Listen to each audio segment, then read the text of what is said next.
আসসালামু আলাইকুম রহমতুল্লাহ। আজকে আমি একটা লোকের কাছে যাইতেছি। ওনার কাছে আমি বিগত প্রায় 4 থেকে 5 বছর ধরে ওনার কাছে আমি আসা যাওয়া করি। আসলে ওনার কাছে আসা যাওয়ার কারণ একটাই, যে উনি একটা অ্যাক্সিডেন্ট প্রাপ্ত লোক। ওনার ফ্যামিলিতে প্রায় 5 জন সদস্য, উনি একজনই পুরুষ, আর কোনো পুরুষ নাই। সংসারের হাল ধরার মতো আর কেউ নাই। উনি অ্যাক্সিডেন্ট হয়ে ওনার অবস্থা একবারই খারাপ হয়ে গেছে যে কর্ম করে খাওয়ার মতো ওনার আর শক্তি নাই। তো আমি যে কোনো কারোর মাধ্যমে একটা নিউজ পাইছি ওনার ব্যাপারে, তো আমি আজ থেকে 5 বছর আগে, তো তারপর থেকে আমি আমার সামর্থ্য অনুযায়ী ওনার কাছে প্রতি মাসে আসি, এসে ওনার সাথে আমি দেখা করি। তো উনি আমাকে 2 দিন আগে কল দিছিল, বাট আমি কলটা ধরতে পারি না। তো আজকে আমি ওনার উদ্দেশ্যে বের হয়েছি। তো আমি ওনাকে জানাই না আমি যে ওনার কাছে যাইতেছি, দেখি যাওয়ার পরে ওনার রিয়েকশনটা কিরকম হয়। সালাম আলাইকুম। আসসালামু আলাইকুম। ওয়ালাইকুম সালাম। সুবহানাল্লাহ, চিনতে পারি না দেখছো? হ্যাঁ, আসসালামু আলাইকুম। আরে আমি কই, কেমন আছেন? এই তো ভালো। কি অবস্থা আপনার?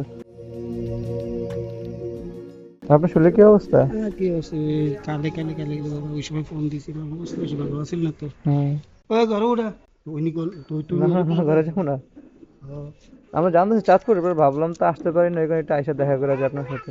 না না, ঘরে যাবো না, আমরা কাজ আছে, আমরা আইসি মধ্যে কাকা এখন আসতে একটু। আমরা যাবো না। না না না, ঘরে যাবো না।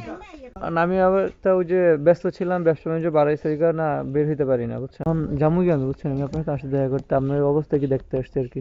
আপনার পায়ের কি অবস্থা এখন? তাও তো অবস্থা বেশি ভালো না। এই হ্যাঁ, পায়ের। কিছু কিছু- আচ্ছা আমি যাই গে, আমি আপনার কাছে আসতে একটু দিকে না।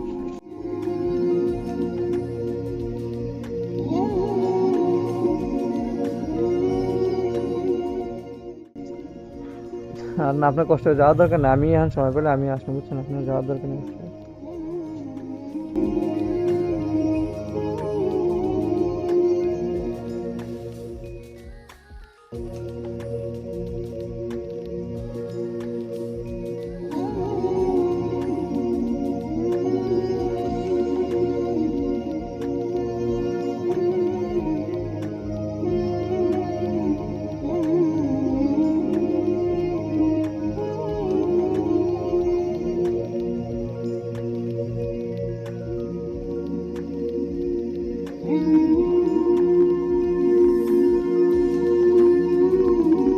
যাক, আপনি দোয়া করেন না বললেন, হ্যাঁ। আচ্ছা, আমি আমরা যাই আমি, বলে গেছি। ঠিক আছে।